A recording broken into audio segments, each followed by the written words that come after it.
Bihar result breaking देख रहे हैं आप। गोराबोराम में बीजेपी प्रत्याशी सुजीत सिंह ने बड़ी जीत हासिल की है।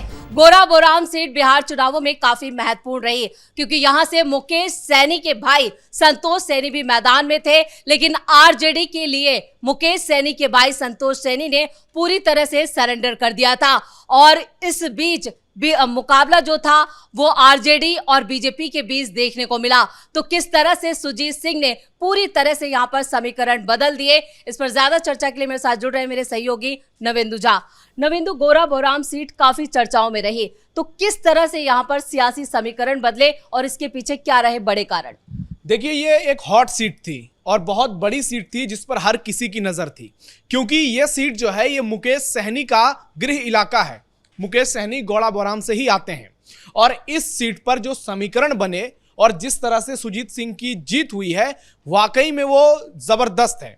आप देखिए कि सुजीत कुमार सिंह जो कि इनकम टैक्स में प्रिंसिपल कमिश्नर के पद पर तैनात थे, उन्होंने नौकरी से आईआरएस की नौकरी से इस्तीफा दिया, बीजेपी में शामिल हुए और यहां से चुनाव लड़े। पहले उनकी पत्नी यहां से विधायक स्वर्णा सिंह रही जो कि वीआईपी के टिकट पर चुनाव जीती थी, फिर बीजेपी में शामिल हुई थी। इस बार पत्नी के बदले उनको टिकट दिया गया और जो जीत उन्होंने दर्ज की वाकई में वो अद्भुत है। क्योंकि आप देखिए कि मुकेश सहनी जिन्होंने कितने बड़े बड़े दावे किए थे कि वो डिप्टी सीएम बनेंगे, उनकी पार्टी इतनी सीटें जीतेंगी, पहले भी कई सीटों की डिमांड की थी और स्थिति ऐसी हुई कि अपने घर की सीट तक नहीं बचा पाए और बचाने की बात तो दूर तक है, अपने भाई संतोष सैनी को यहां से खड़ा किया था जो उनकी पार्टी के राष्ट्रीय अध्यक्ष भी हैं, उनको सरेंडर करना पड़ा। गोराबोराम में आरजेडी ने सुजीत कुमार के सामने अफजल अली को चुनावी मैदान में उतारा था, लेकिन उसके बाद मुकेश सैनी के भाई को भी टिकट दिया गया और फ्रेंडली फाइट की बात कही गई, लेकिन इसके चलते पूरा समीकरण बट गया। आरजेडी और वीआईपी के बीच जबरदस्त टकराव देखने को मिली।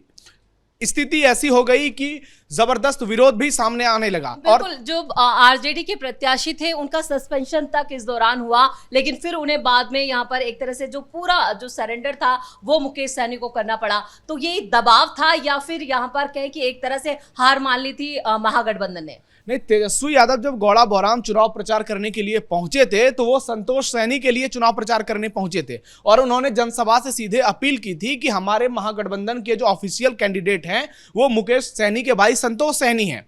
लेकिन इसके बावजूद अफजल अली ने आरजेडी के नाम पर वोट मांगा, वो चुनावी मैदान में डटे रहे, वो पीछे नहीं हटे। दूसरी ओर सुजीत कुमार मजबूती से चुनाव लड़ रहे थे क्योंकि गोराबोराम में उनकी एक अलग छवि बनी हुई है, उनको कमिश्नर बाबू के तौर पर जाना जाता है, उनकी एक अच्छी खासी फैन फॉलोइंग थी, तो उनकी पत्नी विधायक रही, उनका कामकाज भी बहुत बेहतर रहा। ऐसे में सुजीत सिंह की जीत की संभावना पहले से ज्यादा थी, तो इसलिए आरजेडी को लगने लगा कि यह सीट जो है डैमेज हो सकती है। मुकेश सहनी को इस बात का अनुमान हो गया कि उनके भाई चुनावी मैदान में इस तरह से डटे रहेंगे तो वो शायद तीसरे चौथे नंबर पर चले जाएंगे, क्योंकि कुछ निर्दलीय उम्मीदवार भी चुनावी मैदान में थे। ऐसे में मुकेश सहनी को सरेंडर करना पड़ा और उन्होंने अपने भाई को चुनावी मैदान से अलग कर लिया। फिर सीधा मुकाबला हुआ बीजेपी वर्सेस आरजेडी। लेकिन इस सीट का जातीय समीकरण भी ऐसा है जो कि सुजीत कुमार सिंह के पाले में फिट नहीं बैठता है। वो जिस राजपूत जाति से आते हैं और वहां राजपूत जाति की वोट जो है वो सबसे कम है। इस सीट पर सबसे ज्यादा वोटर किसके हैं? मुस्लिम और यादव। आधे करीब वोटर जो हैं वो मुस्लिम यादव से हैं। मल्लाहों का बड़ा वोट बैंक है। उसके बावजूद जिस तरीके से सुजीत कुमार सिंह ने अपना चुनाव प्रचार किया, पूरा चुनाव मैनेज किया, ग्राउंड पर लोगों के घर घर तक पहुंचे वोट मांगने के लिए, और उनकी इमेज और उनकी पत्नी का काम, ये तमाम फैक्टर रहे और वो जिस तरह से ग्राउंड पर लगातार एक्टिव थे पिछले कई महीनों से, तो सुजीत कुमार की जीत जो है उसमें इन सब बातों की सबसे बड़ी भूमिका रही। लेकिन जिस तरह से मुस्लिम और यादव बाहुल सीट होने के बावजूद यहां पर जीत मिली है, उससे आप कहें कि यह बीजेपी की बड़ी जीत है, ये नरेंद्र मोदी की बड़ी जीत है। लेकिन सुजीत कुमार सिंह का भी इसमें उतना ही क्रेडिट है क्योंकि वो ग्राउंड पर डटे रहे। दो कैंडिडेट होने के बावजूद वो पीछे नहीं हटे, वो मजबूती से चुनाव लड़ते रहे। जातिगत फैक्टर उनके खिलाफ थे, इसके बावजूद भी मैदान में वो मजबूती से खड़े रहे और इसी का फैक्टर देखने को मिला कि जब संतोष सैनी ने सरेंडर किया, मल्लाह वोटरों में बेहद गुस्सा देखने को मिला कि एक सुजीत जी की पत्नी जो है स्वर्णा सिंह, वो पहले से ही यहाँ पर सिटिंग एमएलए थी, लेकिन वीआईपी के टिकट पर उन्होंने जीत हासिल की थी, लेकिन बाद बाद में वो एनडीए का हिस्सा रही। लेकिन जो काम आपने कहा कि जो विकास को वहां के लोगों ने ज्यादा प्रायोरिटी दी, क्या ये भी एक बड़ा फैक्टर? यही वजह ही थी उनकी बीजेपी में शामिल होने के लिए। वो चाहती थी कि जहां पर ज्यादा विकास कार्य हो, हम तो ग्राउंड रिपोर्टिंग करने उस इलाके में पहुंचे थे, तो हम कई इलाकों में वहां घूमे और उनके जो विकास कार्य थे निश्चित तौर पर उसकी जितनी तारीफ की जाए वो कम है। ऐसे ऐसे जगहों पर सड़कें बनवाई गई थी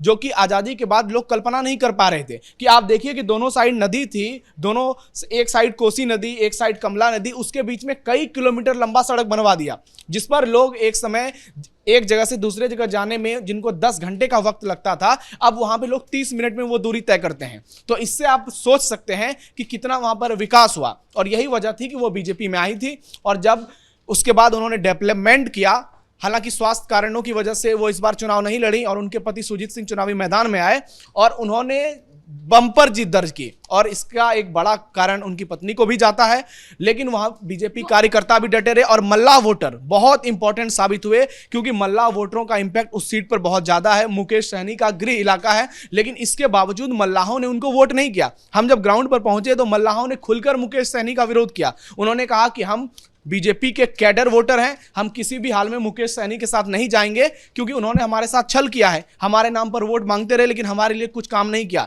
जबकि जो यहाँ की विधायक रहीं स्वर्णा सिंह, उन्होंने हमारे गांव में बहुत सारे काम किए, सड़कें बनवाई, हमारे जीवन में बहुत सारी खुशहालियां लाई। इसके अलावा जो तमाम योजनाएं थी मोदी और नीतीश सरकार की, उसको घर घर तक पहुंचाया। तो मल्लाह वोटरों के साथ तमाम ईबीसी जातियां एकजुट हुई, फॉरवर्ड ब्राह्मण वोट बैंक उनके साथ बरकरार रहा, जबकि निर्दलीय उम्मीदवार ने पूरी ताकत लगाई। इसके बावजूद भी जो तमाम समीकरण बैठाए इन्होंने, इस वजह से बड़ी जीत दर्ज करने में कामयाब रहे। और एक कहें तो बिहार की राजनीति में एक ये बेहतर जीत इसलिए भी हुआ है क्योंकि एक अधिकारी चुनावी मैदान में थे। इस बात के लिए भी बहुत ज़्यादा तारीफ हो रही है, क्योंकि एक आनंद मिश्रा भी हैं बक्सर से, वो भी चुनावी मैदान में हैं। तो लोगों के बीच में इनकी इमेज बेहतर रही। जब हम लोगों से सवाल करते थे तो वो सीधा सीधा कहते थे कि एक साइड तो है संतोष सैनी जो बिल्कुल मूर्ख है, उनके बैठने के बाद अफजल अली को लेकर लोग बात करने लगे कि जंगल राज की छवि वाले हैं, लेकिन दूसरी ओर जो है वो सुजीत कुमार हैं जो कि इनकम टैक्स से रिटायर्ड ऑफिसर हैं। उनके पिताजी भी विधायक रहे हैं, पूरी फैमिली पॉलिटिक्स में इन्वॉल्व रही, लेकिन जनता का भी उतना ही विकास किया। इसलिए लोग उनकी छवि पर मुहर लगाते हुए नजर आए और यही वजह रही कि गौड़ा बौराम जैसी टफ सीट, जहां जातीय समीकरण बीजेपी के खिलाफ था, उसके बावजूद इतनी बड़ी जीत दर्ज की। चलिए नवेंदु, इस तमाम जानकारी के लिए बहुत बहुत धन्यवाद। तो गौड़ा बौराम में रिकॉर्ड जीत जो है वो सुजीत सिंह के खाते में गई है और मुकेश सिंह का, यहाँ पर कहें मुकेश सैनी का खाता तक नहीं खुल पाया। जिस तरह से इन चुनावों में मुकेश सैनी ने सरेंडर किया, गौड़ा बौराम में बीजेपी की जीत जो है वो कई मायने में काफी खास है। और इसलिए सुजीत सिंह ने जिस तरह से जातीय समीकरण बदलते हुए अपने पाले में ये जीत हासिल की है, उसकी जितनी तारीफ की जाए कम है। बड़ी खबर में मेरे साथ इतना ही। कैमरामैन राजकुमार के साथ मैं परवीन शेख, कैपिटल टीवी।